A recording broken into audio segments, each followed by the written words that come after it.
नाज़रीन, मैं हूं आपकी होस्ट किरण राजपूत। नाज़रीन, जैसा कि हम सभी जानते हैं कि कराची के 60 डिस्ट्रिक्ट हैं। इन तमाम डिस्ट्रिक्ट के काम, मसाइल और मुश्किलात भी तकरीबन एक जैसी ही हैं। कहीं कम तो कहीं ज़्यादा मसाइल या वसाइल तो हो सकते हैं, लेकिन हर डिस्ट्रिक्ट के एडमिनिस्ट्रेटर एक जैसे बिल्कुल नहीं होते। इनके काम करने का तरीका, मसाइल को हल करने का तरीका बिल्कुल मुख्तलिफ होता है। वसाइल को बरोएकार कैसे लाया जाए, ये सब अलग अलग तरीके से हल करते हैं।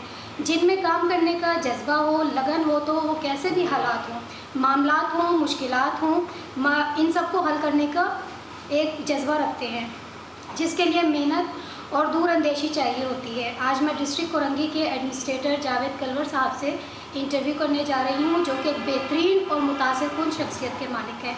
आइए सवालात का सिलसिला शुरू करते हैं।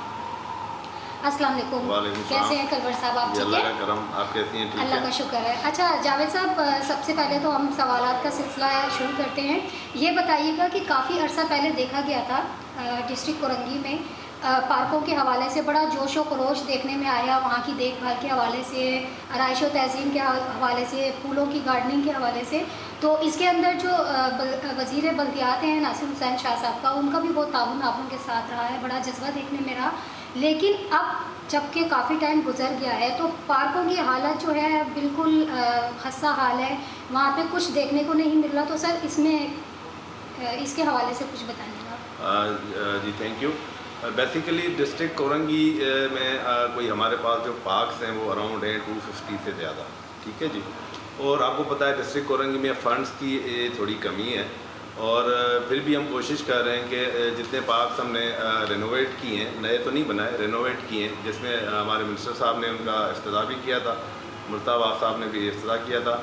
कुछ पार्क्स ऐसे थे जो इंक्रोच थे, तो हमने इंक्रोचमेंट हटा के उनको डेवलप किया, और जो हमारे पास रिसोर्सेज हैं उनको नज़र में रखते हुए हम जितनी कोशिश कर रहे हैं मेंटेन रखने की, वो हम कर रहे हैं मेंटेन। जी अच्छा सर, सन कोटा के हवाले से बताइएगा। यहाँ पे बहुत से इशू सुनने में आ रहे हैं, तो इसके सद्देबात के लिए आप क्या कह रहे हैं? नहीं, सन कोटा में जितने भी हमने केसेस ऊपर भेजे हैं अप्रूवल के लिए, जो आते रहे हैं, हमने उनको अराउंड कोई लास्ट मंथ हमने कोई 15 से 16 ऑर्डर्स इशू किए हैं, 1 से 5 ग्रेड तक के। तो जो प्रोसेस हो रहा है, ऊपर से अप्रूवल आ जाती है तो हम कर देते हैं, उसमें कोई हर्डल्स नहीं है। लेकिन सर सुनने में आ रहा है कि बड़ी सिफारिशें चलती हैं यहाँ पे, अपने मामलात भी होते हैं, अपनों को कहते हैं ना, अंधा बाटे अपना को रेवड़ियाँ, ये क्या चक्कर है सर? नहीं, ऐसा नहीं है, ऐसा नहीं है। सन कोटा में देखें ना, एक प्रोसीजर है, एक प्रोसेस है। हम लोग केसेस ऊपर भेज देते हैं यहाँ से स्क्रूटनी करके, वहाँ से जब प्रोसेस होके आते हैं, एक कमेटी कॉन्स्टिट्यूट की हुई है, डिप्टी कमिश्नर कोरंगी और जितने भी और अदलायन के डिप्टी कमिश्नर, उनके अप्रूविंग अथॉरिटी होते हैं। तो एक नीट एंड क्लीन प्रोसीजर है, उसके तहत होते हैं, इसमें कोई सिफारिश की ज़रूरत नहीं पड़ती। ठीक है। अच्छा, डेंगू के हवाले से सर बताइएगा कि डिस्ट्रिक्ट कोरंगी में आप क्या काम कर रहे हैं, क्योंकि देखने में आया है कि अभी जो कचरा फिर दोबारा से बनना शुरू हो गया है, और लोगों को बहुत सी शिकायत है, बीमारियां बढ़ रही हैं, तो इसमें क्या कहेंगे? देखें, कचरे के हवाले से मैं बताऊं आपको, पहले जो है सॉलिड वेस्ट मैनेजमेंट का जो सिस्टम है DMC के पास था। अब ये पूरा सिस्टम टेक ओवर किया है सॉलिड वेस्ट मैनेजमेंट बोर्ड ने, तो उनकी टीम काम कर रही है, उनका स्टाफ काम कर रहा है, और पहले से जो हालात हैं वो बहुत बेहतर है। ठीक है। अच्छा, डेंगू के हवाले से मैं आपको बताता चलूँ। डेंगू के लिए हमने एक प्रॉपर स्प्रे मुहिम शुरू की हुई थी 1 महीना पहले, और हमने जितनी भी हमारी यूसीज हैं तकरीबन सब में स्प्रे हो चुका है, और इसमें आवाम जो है ना उसमें खुश है, और वो उनकी तरफ से अच्छा रिस्पॉन्स है। अच्छा सर, डिस्ट्रिक्ट कोरंगी के तमाम जोन में ही काम देखने को मिला है, काफ़ी टाइम से मतलब बहुत सी चीज़ें हो रही हैं, लेकिन शाह फैसल टाउन को क्यों सर सुतेलापन का सलूक किया जाता है? वहाँ पे कामों की कोई भी रवानी जो है देखने में नहीं मिल रही है, क्या वजह है? बेसिकली मैं बताऊँ आपको, हमने अभी कोई अराउंड 10 से 15 करोड़ के टेंडर्स किए हुए हैं डेवलपमेंट के हवाले से, जिसमें रोड कारपेंटिंग है, पेविंग ब्लॉक्स के काम है, स्ट्रीट लाइट के काम है, और हम एक्सपेक्ट कर रहे हैं कि इस महीने के गवर्नमेंट के कुछ फंड्स आ जाएंगे हमारे पास, इनहेंस होकर आ जाएगा ऑलरेडी शेयर, तो वो काम भी इंशाल्लाह हो जाएंगे। जी सर, BNR और MND के कामों से, इनके मामला से आप किस हद तक मुतमईन हैं? मैं ये बताऊँ, अभी तक तो हमने कोई ऐसी खास कोई डेवलपमेंट स्कीम्स हमने नहीं दी DMC कोरंगी की तरफ से। मैंने आपको बताया हमने टेंडर कर दी हैं, जैसे फंड्स आ जाते हैं तो ज़ाहिर बात है वो काम करेंगे। बिल्डिंग एंड रोड्स वाले अपना काम करेंगे, और मैकेनिकल इंजीनियरिंग वाले अपना काम करेंगे।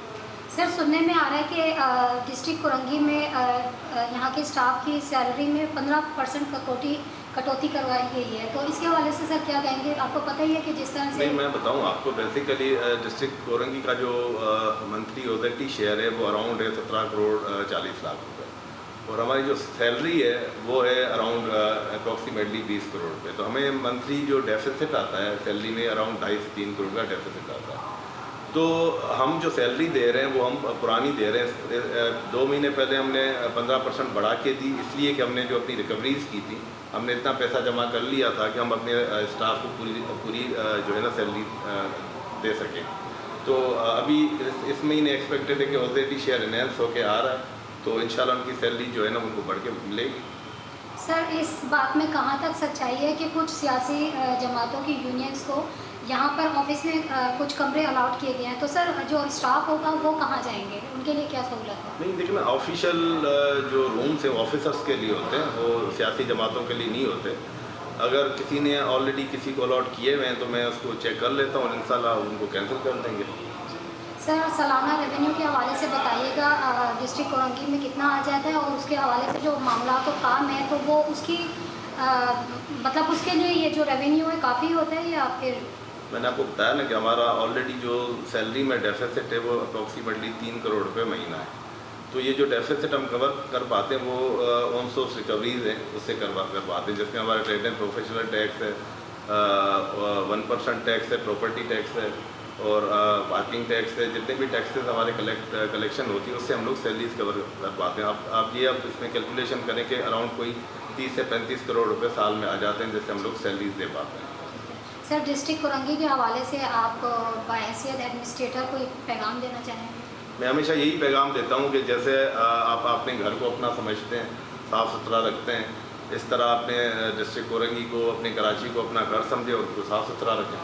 जी अच्छा सर, एक लास्ट सवाल, कुछ टाइम पहले जिस तरह पार्कों के लिए काफ़ी चीज़ें की जा रही थी, इसी तरह से इलाकों में कचरे के हवाले से भी चांद गाड़ियाँ भी थी और बड़ा मतलब एक जोश था कि कचरा घरों से उठाया जाएगा और सफाई की एक मुहिम चलाई गई थी, तो सर वो भी मामला ठंडे हो गए? मैंने आपको बताया ना, अभी Sindh solid waste management board ने टेक ओवर किया है और उनका यही जो है काम है, वो डोर टू डोर कलेक्शन करेंगे और डायरेक्ट जाके वो जो है ना कचरा आपके गलियों में नहीं वहाँ जमा होगा, वो डायरेक्ट जाके गार्बेज ट्रांसफर स्टेशन पे वो शिफ्ट करेंगे।